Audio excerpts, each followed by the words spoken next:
Laureen Rahn was just 14 years old. With shoulder-length dark hair, blue eyes, and a delicate frame, her 90 pounds stretched over 5 feet 4 inches. She had a large scar on her upper leg and small birthmarks beneath her eyes. She was a bright girl known for her smile and her outgoing personality. Her passion for singing and dancing gave life to her dream of becoming an actress one day. At Parkside Junior High School in Manchester, New Hampshire, she was well liked, even if she had lately been troubled, hanging out with a rougher crowd. Laureen had begun to rebel. She drank, smoked, and occasionally spoke of running away from home. Laureen and her mother, Judith, lived alone on the 3rd floor of 289 Merrimack Street. The building was in a slightly sketchy part of Manchester, but they made do with what they had. The neighborhood was far from quiet, but Laureen had always been cautious, always locking the door behind her. This spring was supposed to be no different. With her spring break just beginning, she was excited for the time off. A brief rest from school, a chance to unwind. On the morning of April 26, 1980, Laureen moved through the neighborhood with a bounce in her step. She met friends at the local convenience store, picking up snacks and drinks to celebrate her vacation. Throughout the day, various relatives stopped by to check on her, aunts who adored her and cousins who called her their love child.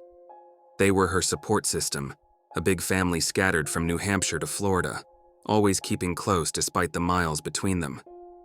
That evening, Judith left to watch her boyfriend, a professional tennis player, compete in a match outside of Manchester. It was rare for Laureen not to accompany her mother, but she had begged to stay home that night. She wanted a night to herself, just her and a couple of friends. While Judith was away, Laureen invited 2 friends, a boy and a girl, over to the apartment. They shared a bottle of wine and a 6-pack of beer, laughing and listening to music, enjoying the freedom of a night without adult supervision. Around 1 in the morning, the boy heard voices in the hallway. Fearing it was Judith returning, he bolted out the back door, leaving Laureen behind. He remembered hearing the sound of Laureen locking the door behind him. The girl, meanwhile, decided to sleep over. Just after 1:15 a.m., Judith and her boyfriend returned. The hallway was dark, each bulb mysteriously unscrewed. The apartment door, usually locked, was left partially cracked open. Inside, all seemed normal. Judith glanced into her daughter's room, saw a figure in the bed, and assumed all was well, until her boyfriend noticed the back door was left wide open. A chill ran down Judith's spine. She moved closer to the sleeping figure, only to realize it was not Laureen, but her friend. The girl groggily explained that Laureen had taken a blanket and pillow to sleep on the living room couch. But when Judith checked, the sofa was empty. Laureen was gone. Judith searched the apartment frantically. Laureen's clothes, purse, money, and new sneakers, a recent birthday gift she had adored, were still there. It made no sense. Laureen wouldn't have left without her things. Judith's concern erupted into panic. She called friends and family, desperate for any news of Laureen's whereabouts. By 3:45 a.m., after scouring the neighborhood with no sign of her daughter, she flagged down a police car. But her pleas were met with indifference. The police suspected that Laureen had run away, a conclusion they reached too hastily and too often when it came to missing teen girls. For weeks, they dismissed Judith's concerns, insisting Laureen would return on her own. It was only after those crucial early weeks had passed, with no contact and no word from Laureen, that the police began to reconsider their stance. The case was reclassified as a missing person investigation. Unfortunately, precious time had been lost, and the trail had gone cold. As the investigation finally got underway, theories swirled. Had Laureen slipped out to meet a friend that night? Did someone lure her out of the apartment with a fabricated story or a call for help? The boy who had left earlier insisted he heard her lock the door, and the girl who stayed over claimed she remembered nothing. She had been too drunk. Neighbors reported hearing voices in the hallway around 1 a.m. and the sound of someone descending the back stairs. But after that, there was only silence. Judith, refusing to wait idly by, went to the FBI in Concord. But without evidence of a kidnapping, they offered little help. They spoke vaguely of white slavery and cults that preyed on young girls, but that was hardly comforting. The FBI pointed Judith to private investigators, but even their searches yielded nothing. And then the calls began. For nearly a year after Laureen's disappearance, Judith received strange phone calls at approximately 3:45 in the morning from unknown numbers in California, always from sleazy motels in Santa Ana and Santa Monica.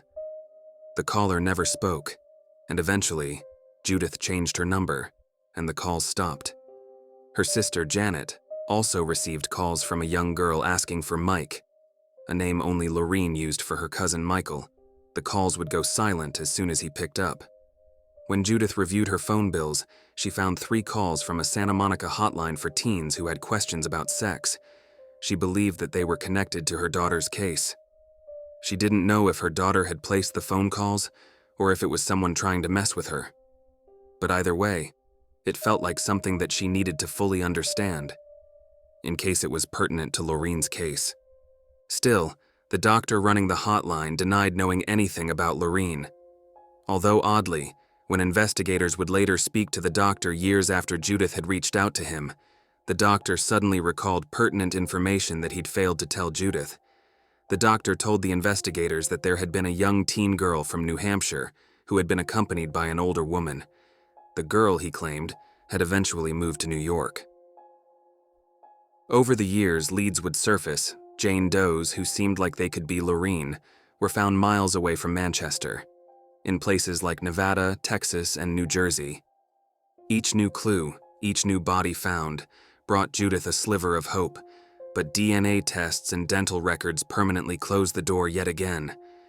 Judith kept searching, kept hoping, kept wondering if her daughter was still out there. The police officers who worked her case never forgot. Some, like Captain Kenneth Murby, would spend their free time searching the city streets, convinced that someone in Manchester knew more than they were saying. Others, like Detective Tony Fowler, would continue to dig through the files long after they'd left the force, haunted by a case they had never been able to solve. During an interview, Fowler stated the following: "This is one I wish I could have solved before I retired. It was one of those cases that was challenging, and I really wanted to find her, one way or the other." Laureen's male friend, who had been at her apartment the night of her disappearance, took his own life 5 years after she'd gone missing. In those 5 years, he had never been considered a suspect in her disappearance. However, the fact that he committed suicide made some of Laureen's relatives question if he had been hiding something. Whatever secrets he'd potentially held, he'd taken them to the grave. Judith had been informed by the police that Laureen's friend had left a suicide note. He mentioned that he couldn't take it anymore. It is unknown if his last words were about Laureen or about personal struggles he was going through. Judith had always wondered if Laureen's friends had known more about the night of her daughter's disappearance. They were the last people to have seen her that night, and there was a chance they were hiding something. Had Laureen's friend simply left like he'd said? Had the girl who slept over really been too drunk to remember anything? And Judith wasn't the only one that believed there were people in Manchester who knew more than they let on. Fowler had suspected that some of the people that the police had interviewed in the early part of the investigation had been hiding important information about Laureen's disappearance. He stated that he firmly believed that some of Laureen's friends knew what had happened that night, and for unknown reasons they were keeping quiet about it. But Laureen Rahn was just one of many girls to disappear from Manchester and the surrounding area. On March 22, 1980, just a month before Laureen's disappearance, a 15-year-old girl named Rachael Elizabeth Garden had disappeared from Newton, New Hampshire, a small town located about 35 miles from Manchester. Is there a connection? Stick around as we're going to take a look at her story next.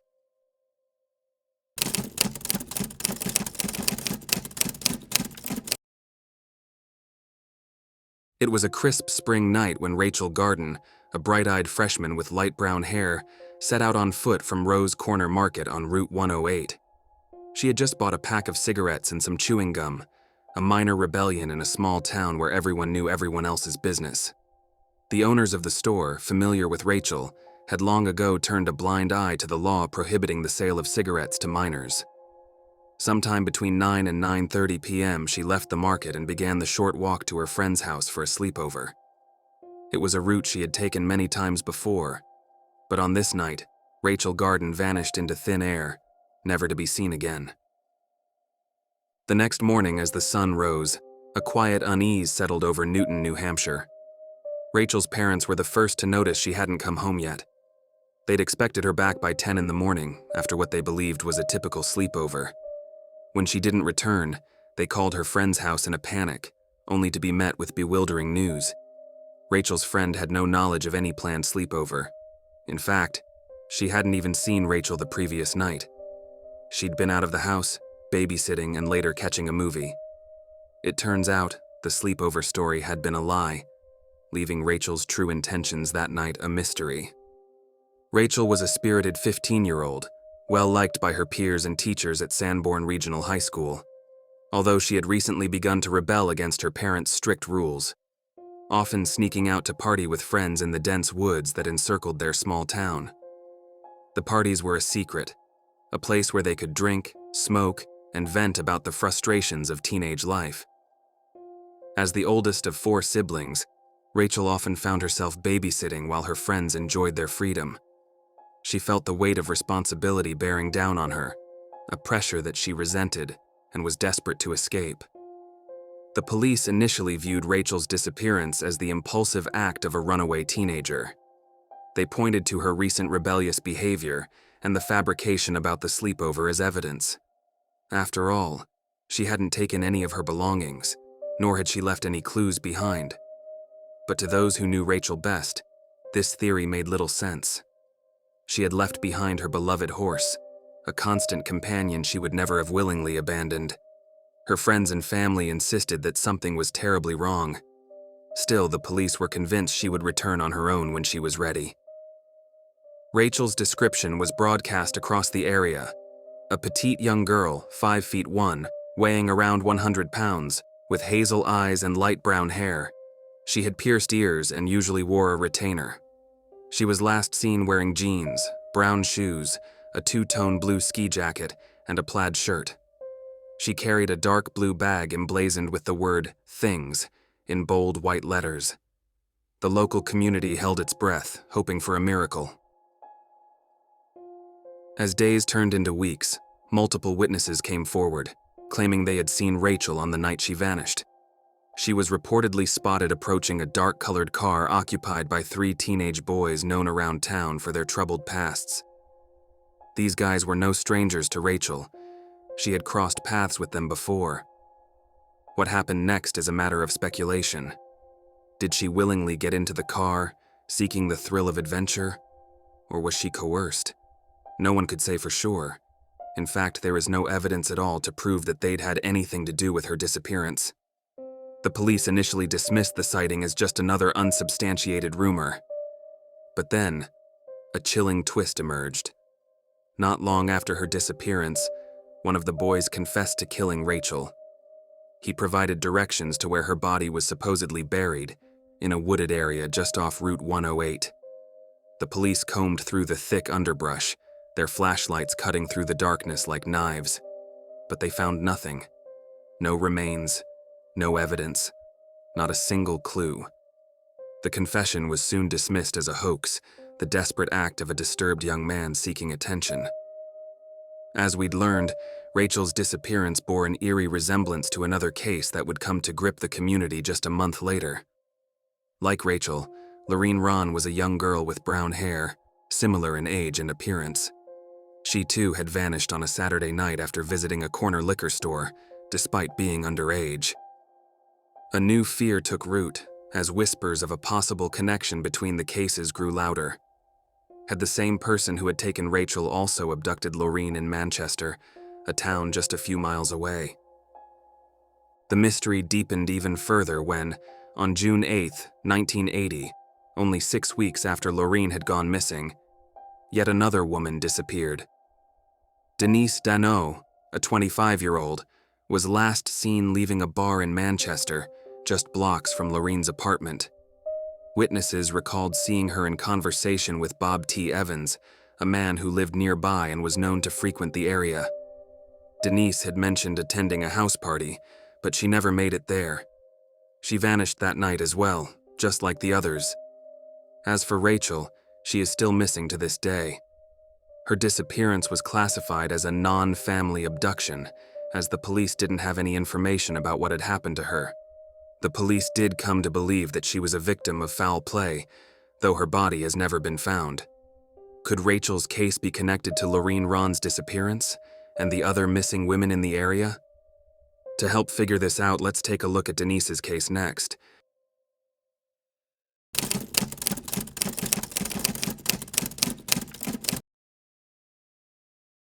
It was early in the evening when Denise Daneault slipped into a brown print skirt and left her apartment on Hayward Street. Her destination was the Merrimack Club, a small, dimly lit bar that locals frequented to drink away the dull monotony of their days. She had recently come through a bitter divorce from her husband, Paul Daneault, who had left her with custody of their 2 young sons. At 36, Denise's life was in a bit of a mess. Her days were marked by struggle, but also by a fierce determination to create a new beginning for herself and her children. But that night, Denise didn't return home. Her roommate, Tamara Levy, waited up, her anxiety building with every passing hour.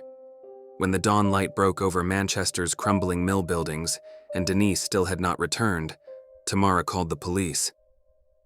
The officers arrived at 343 Hayward Street, carrying the weight of skepticism.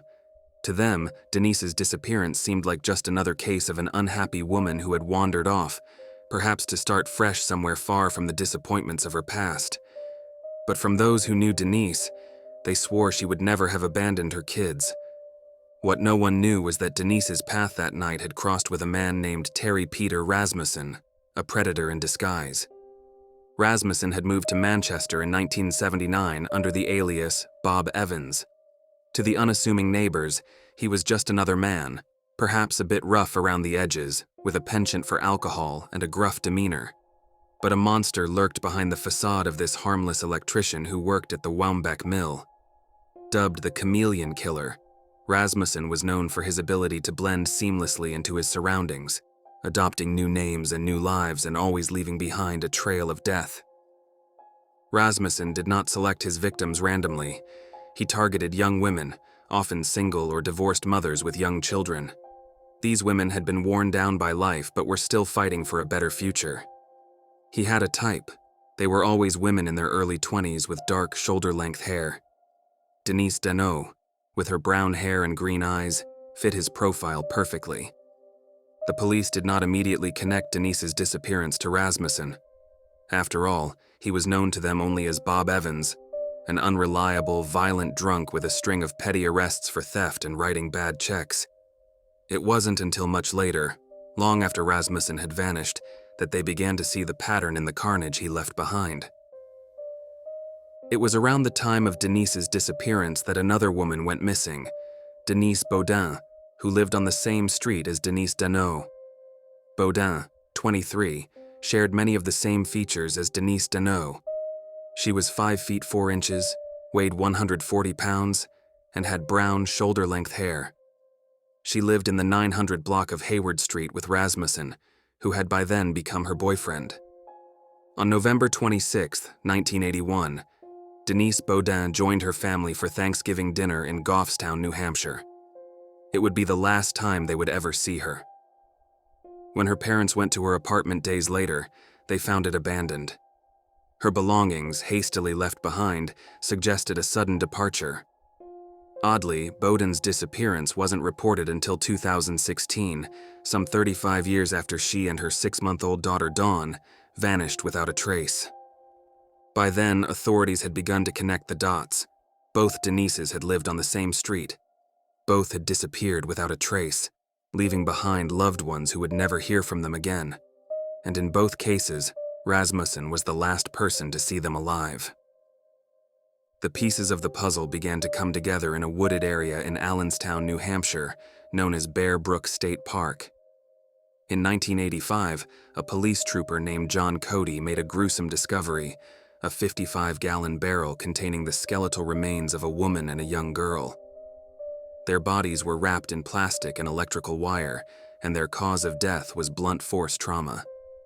In 2000, another barrel was found containing the remains of 2 more children. Authorities believe that all 4 victims, dubbed the Bear Brook murders, were killed by the same person, and it was likely that the murders had occurred between 1977 and 1981. It wasn't until 2019 that the identities of 3 of the victims were finally uncovered: Marlise Elizabeth Honeychurch, 24, and her 2 daughters, Marie Elizabeth Vaughn and Sarah Lynn McWaters. All had gone missing in 1978 after Honeychurch had left California with Rasmussen. The 4th victim, a little girl unrelated to Honeychurch, remained a mystery. She was later confirmed to be Rasmussen's own biological daughter. Rasmussen's true identity was revealed slowly, like the peeling of layers from an onion, each revelation more horrifying than the last. In 2003, he was finally arrested in California for the murder of a woman he had been living with under yet another alias. By then, authorities suspected that Rasmussen was responsible for at least 5 murders, perhaps more. But Denise Daneault's fate remained unclear. Her body had never been found. The police were almost certain she had met the same end as Marlise Honeychurch and her daughters. Yet, with Rasmussen's death in prison in 2010, the last person who might have known the truth took it to his grave. Not everyone believed that Rasmussen was the only one responsible for Denise Daneault's disappearance. Shortly after Denise went missing, her ex-husband, Paul Daneault, moved back into her apartment. He didn't regain custody of their 2 sons. They were sent to live with their grandparents. But some thought it suspicious that Paul would move into his ex-wife's apartment so soon after she vanished. After all, he had a criminal record of his own, mostly for drug offenses, including a significant heroin bust in 1999. Yet, despite the whispers and the theories, Paul was never charged or officially considered a suspect in Denise's disappearance. For years, Denise Daneault's name languished in obscurity. Although she was listed on the Charlie Project and NamUs, she was never on the state's official missing persons list. It wasn't until recent years that her name was finally added to the New Hampshire Department of Justice website. Searches continued in the years that followed. In November 2017 and May 2018, K-9 units were brought to a public housing complex on Kimball Street in Manchester. They scoured the area looking for clues, but it is unknown what, if anything, was found. Today, more than 40 years after Denise Daneault vanished, her fate remains a mystery. She is still listed as missing, her case is still open, and her family is still waiting for answers that may never come. The shadow of Terry Rasmussen looms large over her story. Still, without a body, without definitive proof, the question of what really happened to Denise on that horrible night in 1980 remains unanswered. So, what do you think? Was Terry Rasmussen responsible for the disappearances of Laureen Rahn, Rachael Garden, and Denise Daneault? Or were their disappearances merely coincidental? Be sure to leave your questions and answers in the comments section below. And if you made it this far, thanks for watching, and don't forget to like and subscribe. Thanks again, and I hope to see you next time.